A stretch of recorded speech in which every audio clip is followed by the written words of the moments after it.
आज हम BSc part 1 physical chemistry gases का नेक्स्ट पार्ट करेंगे। इसके अंदर हम लोगों ने देखा था कि सबसे पहले हमने जो वंडर वाल इक्वेशन की थी उसको लिख लेंगे, और वंडर वाल इक्वेशन हम लोगों को जो है याद होनी चाहिए हमेशा।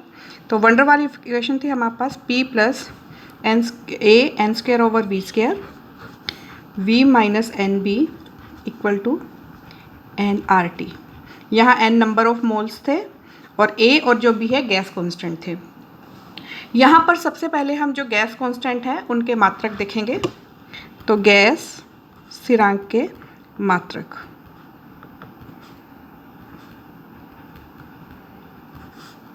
हम किन्हीं दो टर्म्स का एडिशन केवल तभी कर सकते हैं जब उनके मात्रक सेम हो, यानी प्रेशर में प्रेशर ऐड कर सकते हैं, वॉल्यूम में वॉल्यूम ऐड कर सकते हैं। इसका मतलब इस पूरी टर्म के जो यूनिट्स हैं, जो मात्रक हैं, वो वही होंगे जो किसके हैं, प्रेशर के मात्रक हैं। तो इसका मतलब कि प्रेशर जो है वो होगा A N square over V square. तो यहाँ से अपन को पता है कि अगर हम ये एन नंबर ऑफ मोल्स हैं तो ए हो जाएगा pressure into volume square over n square. अब देख लेते हैं कि अगर हमने प्रेशर लिया है एटमॉस्फेरिक में और वॉल्यूम लिया है लीटर में, तो ये हो जाएगा मोल रेज़ टू पावर -2। और यदि हमने प्रेशर लिया है पास्कल में, वॉल्यूम लिया है मीटर क्यूब में, तो ये मीटर रेज़ टू पावर क्या हो जाएगा, 6 हो जाएगा, और ये आ जाएगा मोल -2। तो इस तरह से जो है हम ए के यूनिट्स निकाल सकते हैं। तो ये 1 नंबर का क्वेश्चन आ जाता है हमारे पास छोटे 1 लाइन वाले क्वेश्चन में कि ए के जो गैस स्थिरांक है ए और बी, इनके मात्रक लिखिए। इसी तरह से अब हमें बी के भी मात्रक लिखने हैं।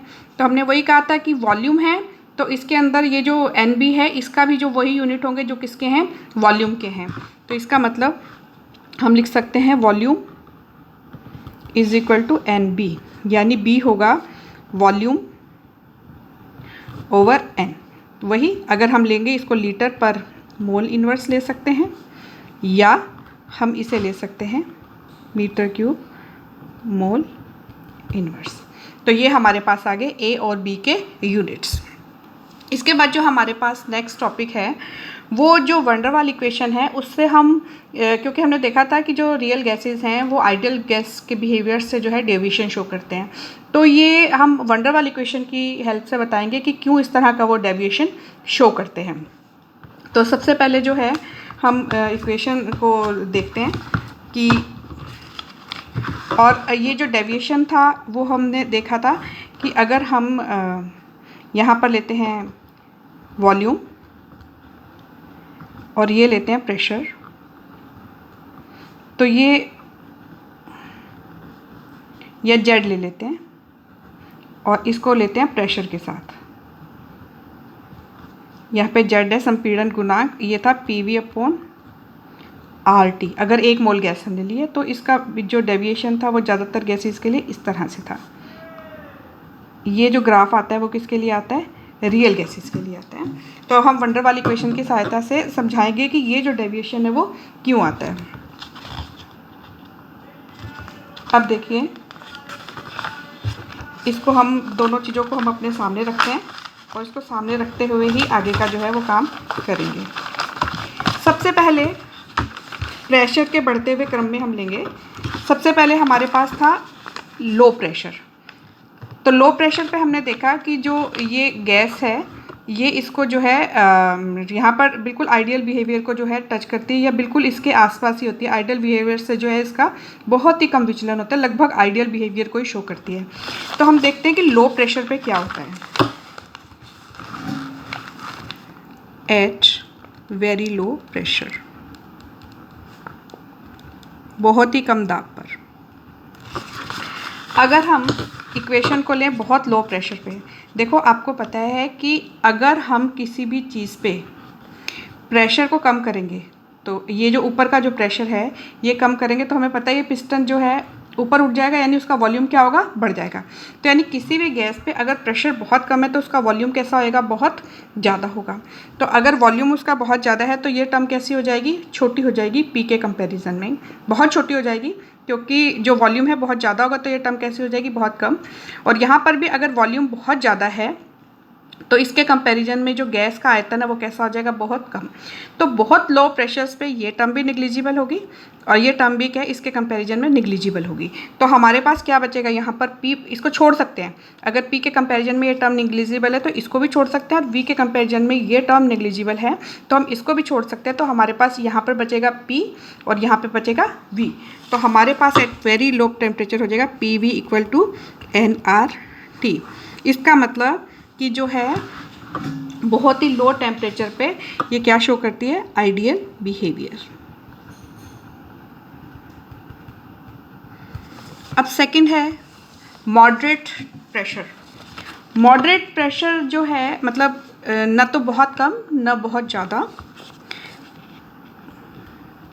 Moderate pressure. मॉडरेट प्रेशर यानी लगभग इस प्रेशर की हम बात कर रहे हैं, बहुत लो से थोड़ा सा ज़्यादा। तो इस मॉडरेट प्रेशर पे क्या होगा, देखो अगर हम इस इक्वेशन को देखें, अगर प्रेशर मॉडरेट है तो वॉल्यूम मतलब प्रेशर हमने पहले के कंपैरिजन में थोड़ा सा बढ़ा दिया तो वॉल्यूम क्या होगा, कम, और ये टर्म क्या होगी, बढ़ जाएगी। तो जब ये टर्म बढ़ जाएगी तो हम इसके कंपैरिजन में इसको नेग्लिजिबल नहीं ले सकते, लेकिन वॉल्यूम अभी भी बहुत ज़्यादा है। तो अगर हमारे पास वॉल्यूम अभी भी बहुत ज़्यादा है तो V के कंपैरिजन में ये जो टर्म है ये कैसी हो जाएगी, नेग्लिजिबल। मॉडरेट प्रेशर है तो मॉडरेट प्रेशर में ये टर्म बढ़ेगी। जैसे ही हम प्रेशर को जो है थोड़ा सा बढ़ाएंगे पहले के कंपैरिजन में, हमें पता है वॉल्यूम कम होगा, तो ये डिनोमिनेटर में है। अगर वॉल्यूम कम होगा तो ये टर्म क्या होगी, बढ़ जाएगी। इसके बढ़ने से हम पी के कंपैरिजन में इसको जो है नेग्लिजिबल नहीं मान सकते हैं। तो और लेकिन वॉल्यूम अभी भी काफ़ी ज़्यादा है तो इसके कंपैरिजन में एन बी को हम क्या कर लेंगे, नेग्लिजिबल मान लेंगे। और एन बी यहाँ पे हमारी जो है वो थोड़ा सा सिंप्लीफिकेशन के लिए हम यहाँ पे एन को भी 1 मोल ले लेते हैं। तो हम इस टर्म को छोड़ देंगे लेकिन ये टर्म ऐसी कैसी रहेगी। तो मॉडरेट प्रेशर जो है इस पर हमारे पास टर्म हो जाएगी पी, एन मैंने 1 ले लिया है, A by V square into V is equal to R T.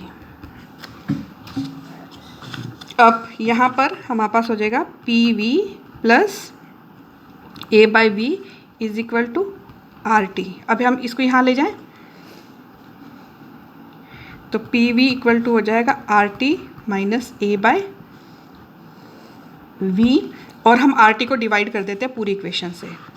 तो ये आ जाएगा P V by R T is equal to 1 minus a R T V. और ये जो पी वी है ये क्या चीज़ है हमारे पास, जेड। तो ये हो जाएगा 1 minus A by R T we. अब अगर इसको देखें हम तो हमारे पास 1 माइनस समथिंग, जेड की वैल्यू 1 माइनस समथिंग, यानी जेड की वैल्यू कैसी होगी, 1 से कम। ये देख लीजिए यहाँ पर कि यहाँ पर जो है आदर्श बिहेवियर के लिए तो हमेशा जेड की वैल्यू 1 रहती है, लेकिन जो मॉडरेट प्रेशर है, मॉडरेट प्रेशर में हमने देखा कि जेड की वैल्यू क्या है, 1 से कम। और वही चीज़ हमें इस इक्वेशन से मिल रही है कि जब प्रेशर मॉडरेट होता है तो जेड की वैल्यू 1 माइनस समथिंग होती है, यानी 1 से कैसी होगी, कम होगी। अब हम बात करेंगे हाई प्रेशर की।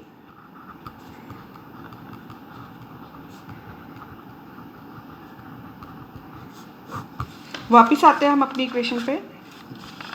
हम देखते हैं जब प्रेशर बहुत ज़्यादा है, प्रेशर बहुत हायर उस पे है, तो हाई प्रेशर पे क्या होगा कि V की वैल्यू जो है बहुत कम होगी, ये वैल्यू बढ़ेगी। जब हमारे पास हाई प्रेशर होगा, हमने और भी ज़्यादा इसको प्रेशर हायर कर दिया है तो वॉल्यूम कैसा हो जाएगा, कम, तो ये वैल्यू बढ़ेगी। लेकिन प्रेशर बहुत ज़्यादा है तो ये वैल्यू चाहे कितनी भी बढ़े लेकिन प्रेशर के कंपैरिजन में कैसी रहती है, नेग्लिजिबल रहती है।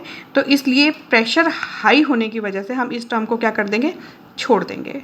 और यहाँ पर वॉल्यूम कम हो गया है, प्रेशर हाई करने से वॉल्यूम कम हो गया है, तो इस टर्म को जो है हम नहीं छोड़ सकते क्योंकि अब V के कंपैरिजन में ये टर्म कैसी है, नेग्लिजिबल नहीं रही है।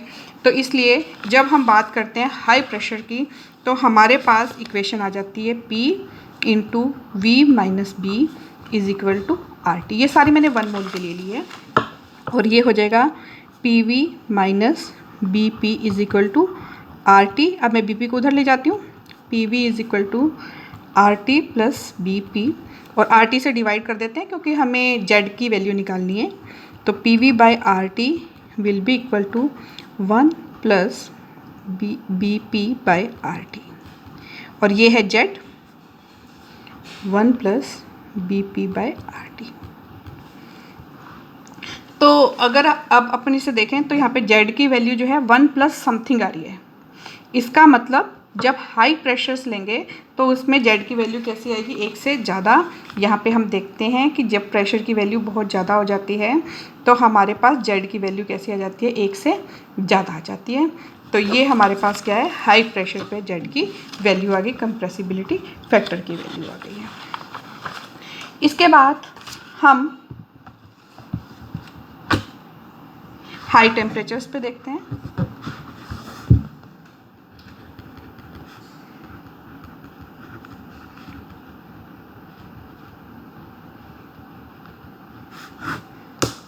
देखो, जब किसी भी चीज़ का टेम्परेचर हम बहुत ज़्यादा कर देते हैं तो गैस का अगर बढ़ेंगे तो गैस फैलती है। हमें पता है कि किसी भी अगर चीज़ का गैस का टेम्परेचर बढ़ाएंगे तो उसका क्या होगा, वॉल्यूम बढ़ेगा, गैस फैल जाएगी। और अगर वॉल्यूम बढ़ेगा तो उसका प्रेशर, हाई टेम्परेचर पे प्रेशर भी जो है उसका काफ़ी ज़्यादा होगा और उसका वॉल्यूम भी क्या है, बढ़ जाएगा।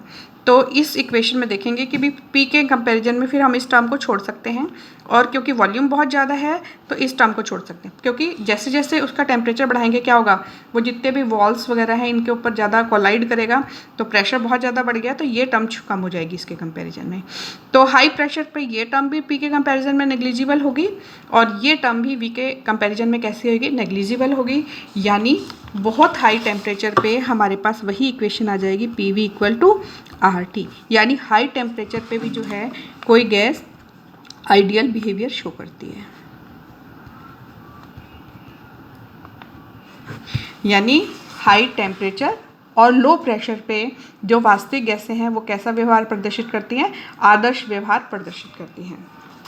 फिर इसके बाद हमने इस ग्राफ में देखा था कि जो हाइड्रोजन, हीलियम या फिर हमारे पास जो इनर्ट गैसेस थी उनमें जेड की वैल्यू हमेशा 1 से ज़्यादा आती है।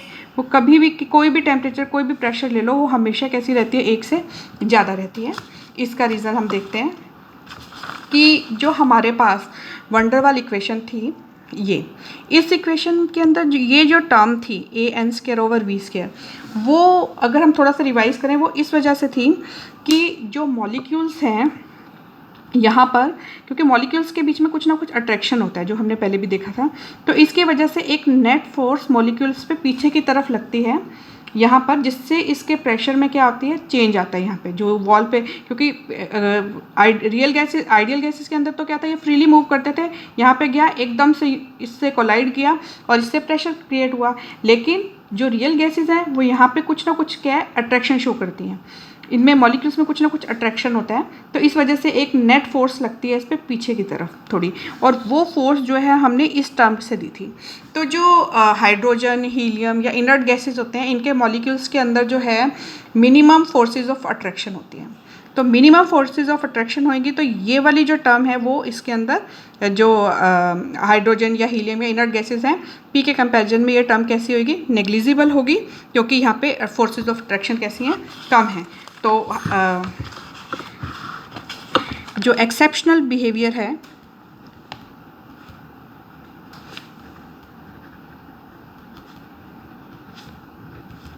H2, हीलियम एक्सेट्रा, वो कैसे बता सकते हैं कि P रहेगा और इसके साथ वाली टर्म नेग्लिजिबल है, V minus n B is equal, n हटा देते हैं हम, 1 मोल के लिए ले लेते हैं आर टी। तो P V minus B P is equal to R T,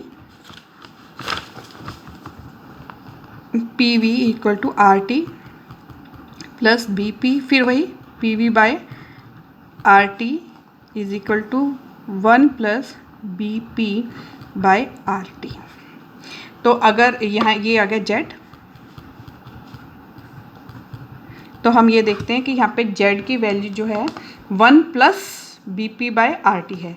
इसका मतलब कोई भी कंडीशन हो, कोई भी प्रेशर हो, कोई भी टेम्परेचर हो, जेड की वैल्यू जो है हीलियम, हाइड्रोजन, नियॉन, इन सब चीज़ों गैसेस के लिए जो है 1 से ज़्यादा होगी। इसीलिए हमें यहाँ पर ये जो ग्राफ है हाइड्रोजन का, हीलियम का, इस तरह से प्राप्त होता है। इनमें हमेशा जेड की वैल्यू कैसी रहती है? पॉजिटिव रहती है। तो और इस पे एक छोटा क्वेश्चन भी आ सकता है कि जो हाइड्रोजन, हीलियम है, इन गैसेस के लिए जो है जेड की वैल्यू 1 से ज़्यादा क्यों रहती है? तो ये हम इस तरह से पूरी इक्वेशन लेके और इसके अंदर बता सकते हैं कि कौन सी टर्म निग्लिजिबल है और वहाँ से जेड की ये वैल्यू जो है डिराइव कर सकते हैं।